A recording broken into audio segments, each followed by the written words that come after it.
dans une ambiance feutrée d'un dîner de gala dans une grande salle décorée avec goût, au cœur d'un prestigieux domaine viticole.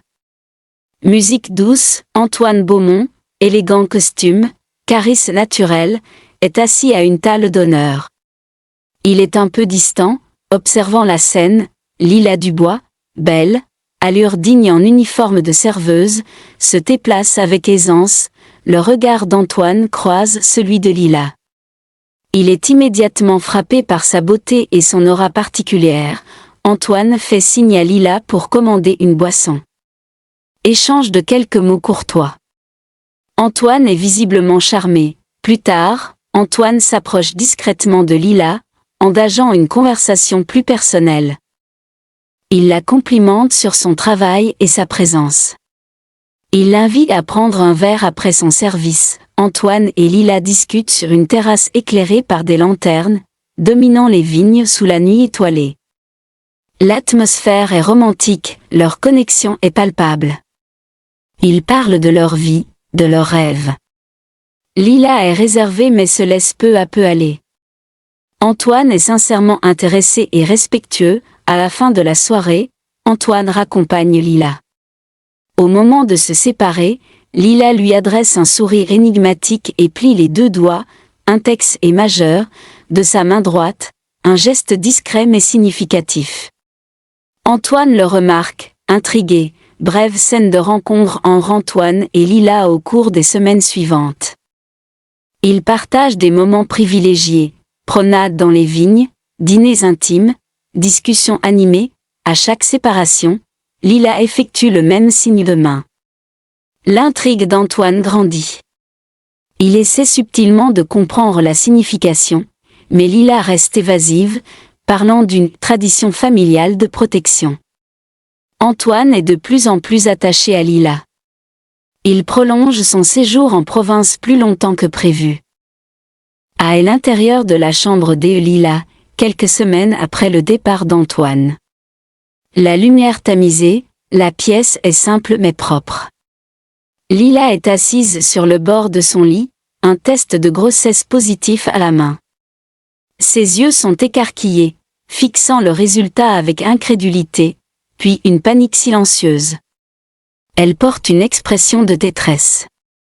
Elle se lève et se dirige vers une autre pièce. Sa mère, 60 ans, amaigrie, l'air fragile, est allongée sur un matelas au sol, toussant faiblement. La pièce est modeste. Lila s'agenouille auprès de sa mère, sa main tremblante. Elle essaie de lui donner à boire un peu d'eau. La mère la regarde d'un air fiévreux. Sans vraiment la reconnaître. Lila, voix intérieure, pleine de désespoir, comment vais-je faire? Comment est-ce possible? Quelques jours plus tard.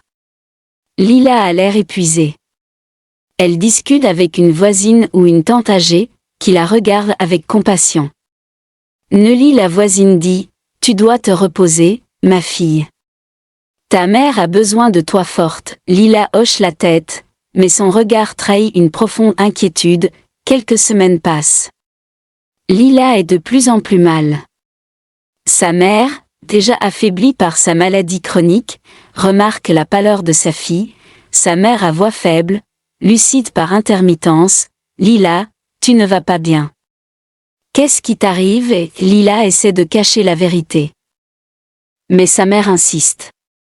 Finalement, Lila, à bout, avoue qu'elle est enceinte. La mère est choquée. Son visage se fige, les yeux grands ouverts. Elle ne dit rien. Un silence lourd s'installe. Le lendemain, l'état de la mère se dégrade brusquement. Lila panique, appelant à l'aide les voisins. Elle est en larmes, devant la voisine. Elle ne va pas bien. C'est ma faute. Je n'aurais pas dû lui dire. La voisine la réconforte, mais le fardeau sur les épaules de Lila devient insupportable, dans un petit marché de quartier des mois plus tard. Lila, visiblement enceinte, est assise sur un tabouret, sous un parasol usé, à un coin de rue. Elle vend des bouteilles d'eau glacée dans une glacière. L'endroit est animé mais modeste, elle essaie de sourire aux passants, mais la fatigue est palpable. Elle caresse son ventre arrondi, je devais tout faire. Pour elle, pour lui, pour nous, dans la chambre de Lila quelques jours, après la naissance, un bébé garçon, Éloi, un nourrisson adorable, dort paisiblement dans un petit berceau artisanal, Lila, fatiguée mais le regard rempli d'amour.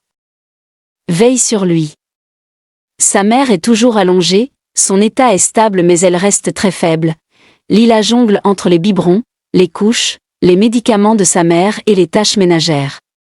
C'est une routine épuisante, chaque jour était un combat.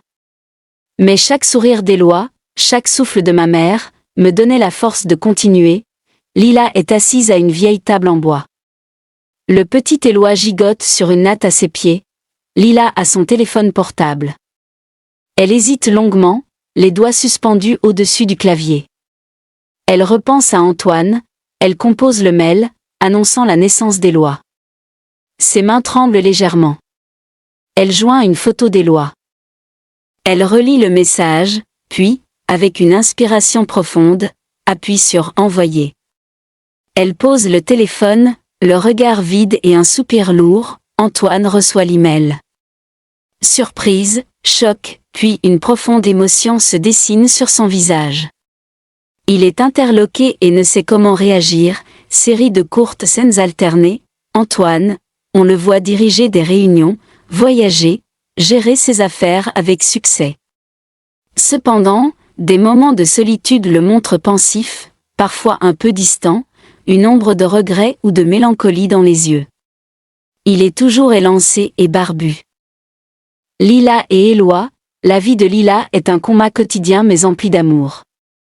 On la voit s'occuper tendrement de sa mère fébrile, lui donnant à boire, changeant ses compresses. La mère est présente mais souvent dans un état léthargique. Éloi, 5 ans, est un enfant joyeux, vif et intelligent. On voit Lila l'aider avec ses devoirs, lire des histoires. Elle veille scrupuleusement à sa scolarité. Lila continue de vendre des bouteilles d'eau glacée ou d'autres petits articles dans son petit marché. Elle est épuisée mais garde une dignité farouche. On voit Éloi, innocemment, faire le signe de main secret à Lila ou à d'autres enfants en jouant. Au même moment, Antoine est dans une clinique à North Street. Un médecin lui explique la situation, il souffre d'un problème au bas du dos qui nécessite une intervention chirurgicale risquée. Le médecin est clair, l'opération pourrait le sauver, mais il y a un risque élevé qu'il ne puisse plus jamais avoir d'enfant. Antoine est face à un choix déchirant. Il repense à Lila, à cette brève mais intense période de sa vie. Dans sa chambre des hôpitaux, Antoine prend sa décision et subit l'opération. Scène sobre suggérant l'intervention, des années plus tard. Antoine, en déplacement pour un séminaire à Wilson, conduit lentement. Il semble encore convalescent, il passe devant une école primaire à l'heure de la sortie, soudain. Son regard est attiré par un petit garçon de 5 ans, Éloi, qui, en disant au revoir à un camarade, fait exactement le même signe de main que Lila faisait 6 ans auparavant. Antoine freine brusquement, incrédule. Antoine est sorti de sa voiture, le cœur battant. Il s'approche prudemment du petit garçon, Éloi, qui est en train de ranger son cartable.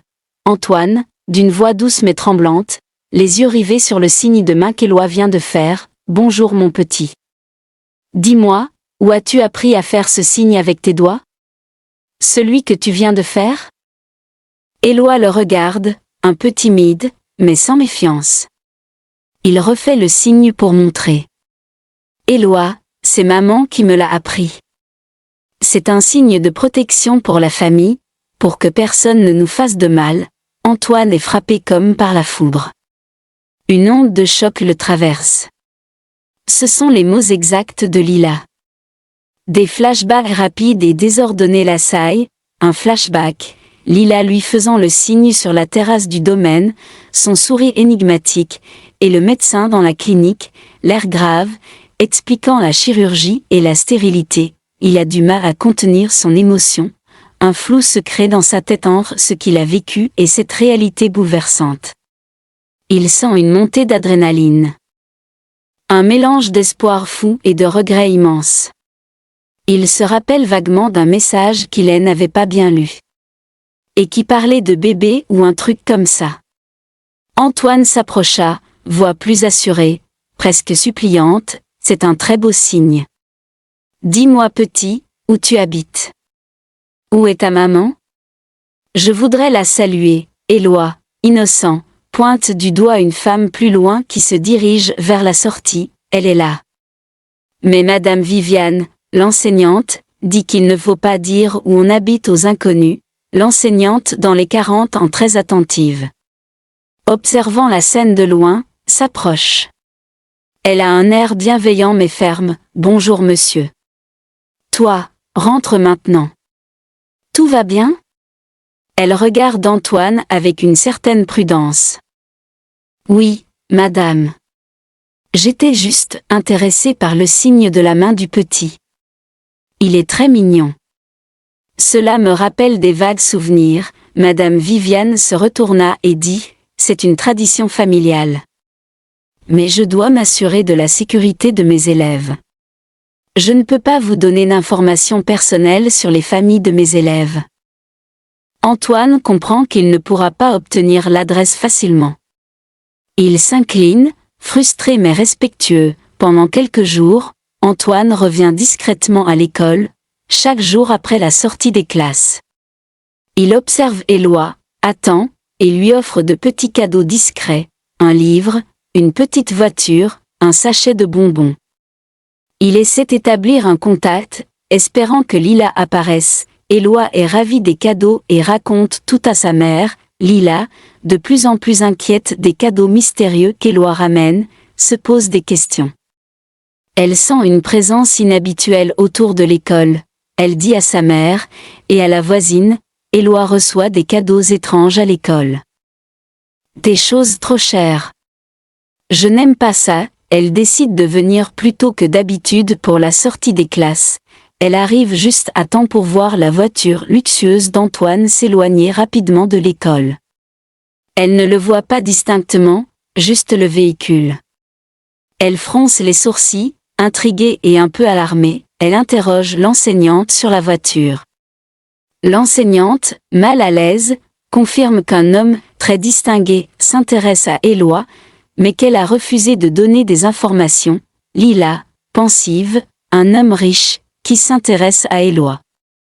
Et cette voiture? C'est impossible, elle est traversée par une intuition fulgurante, mais qu'elle refuse de croire. Le souvenir d'Antoine, de cette rencontre passée, est trop lointain, trop irréel. Pendant ce temps, Antoine, dans sa voiture, est épuisé par l'idée de ne pas retrouver cette femme. Il repense à l'opération qui l'a rendu stérile, flashback l'ont été plus détaillés. La scène avec le médecin, les mots « plus jamais d'enfant », son désespoir face à ce fait accompli. Puis, le mail de Lila dans sa boîte de réception, son incertitude à l'époque, et son choix de ne creuser pour voir plus clair, pensant que ce n'était peut-être qu'une tentative opportuniste, ou simplement submergé par ses propres problèmes de santé. La tête d'Antoine est un tourbillon.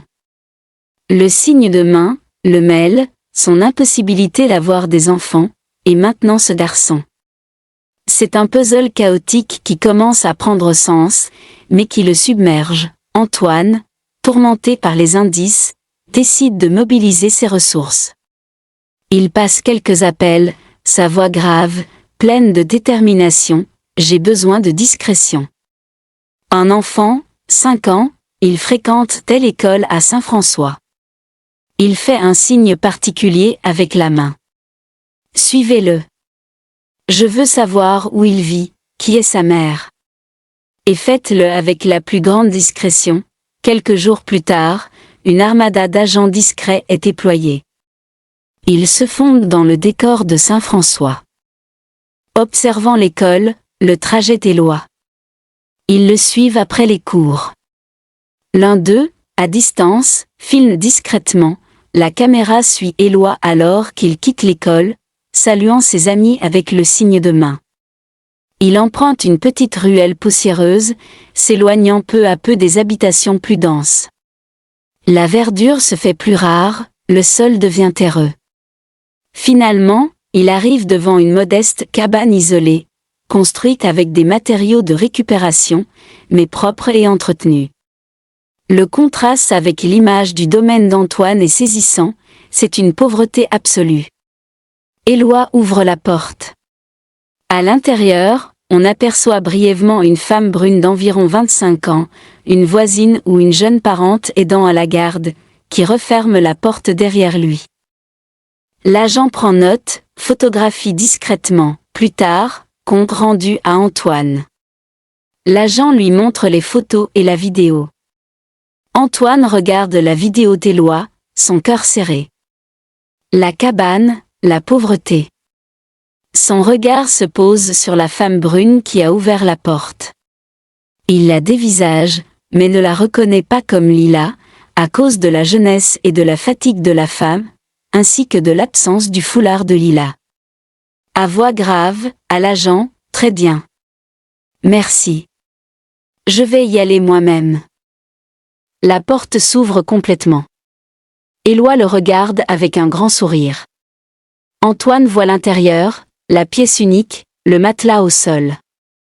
La vieille femme, la mère de Lila, très fatiguée et fébrile, est assise, les yeux mi-clos, respirant difficilement. La pauvreté est déchirante, Antoine entre, son cœur se serre. Il s'approche doucement de la vieille dame.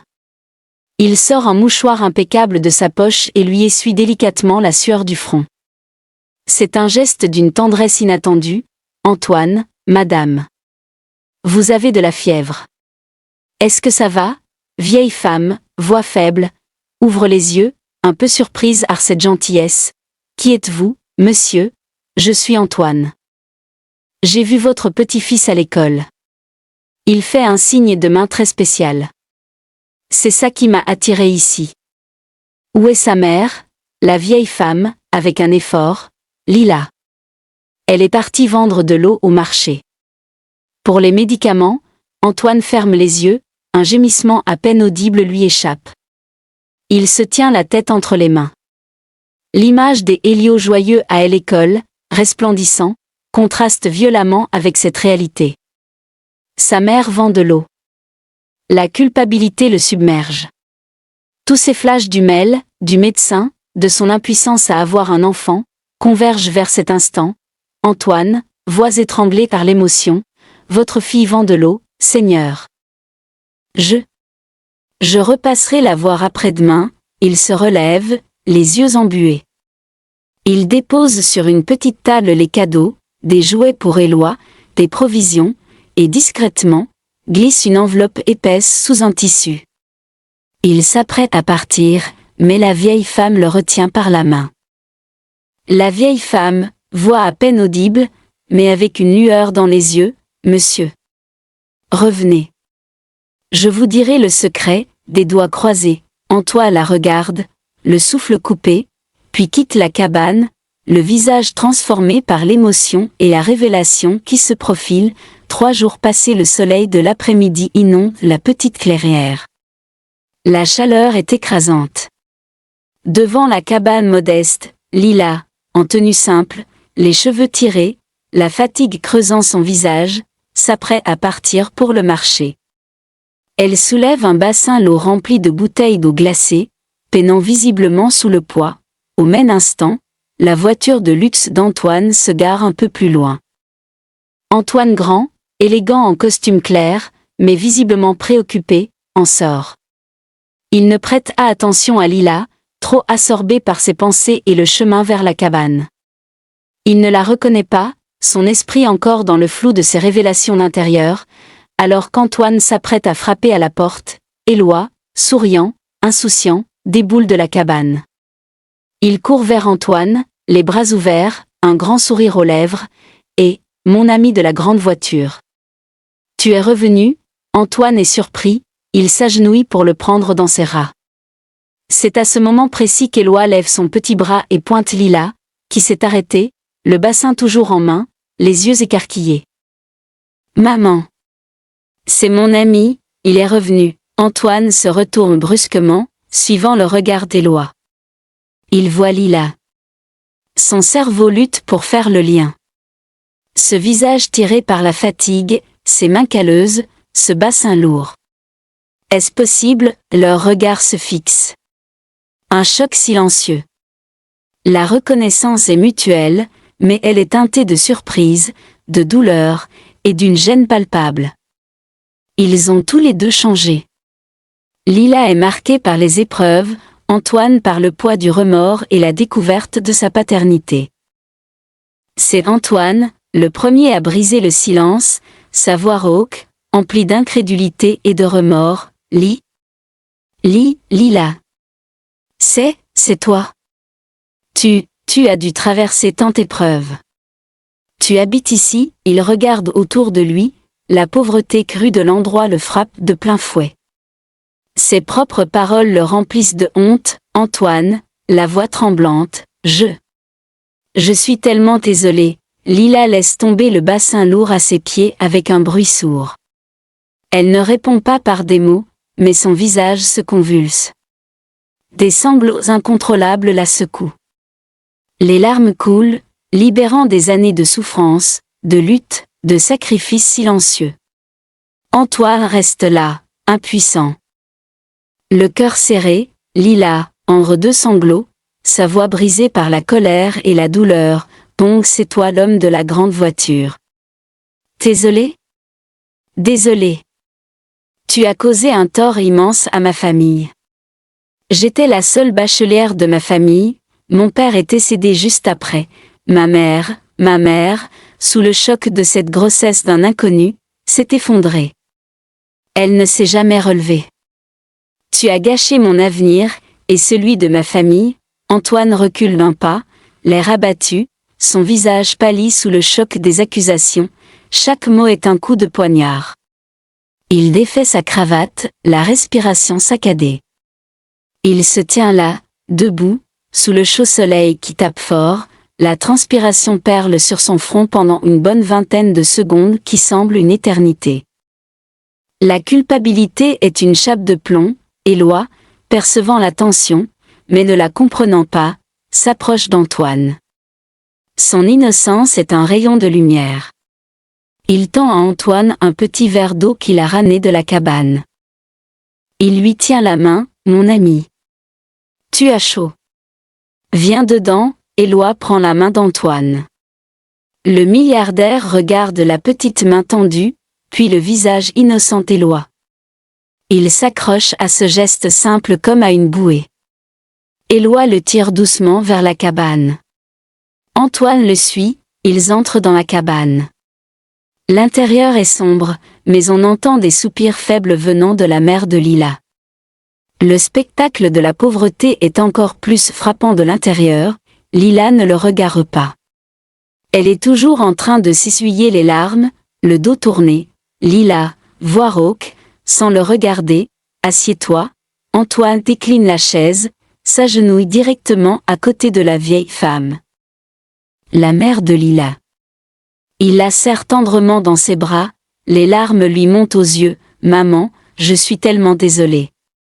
J'ai perdu ma mère il y a 3 ans. Tu deviens ma mère aujourd'hui. Il sort son téléphone. Ses doigts composent un numéro d'urgence, j'appelle directement une ambulance. Il faut l'évaluer, qu'elle reçoive les meilleurs soins tout de suite. Il se tourne vers Lila, ses yeux remplis de larmes et de détermination. Il tend la main vers elle, Lila. Éloi, c'est notre enfant. Donc c'était le fameux message que j'avais pas prêté attention.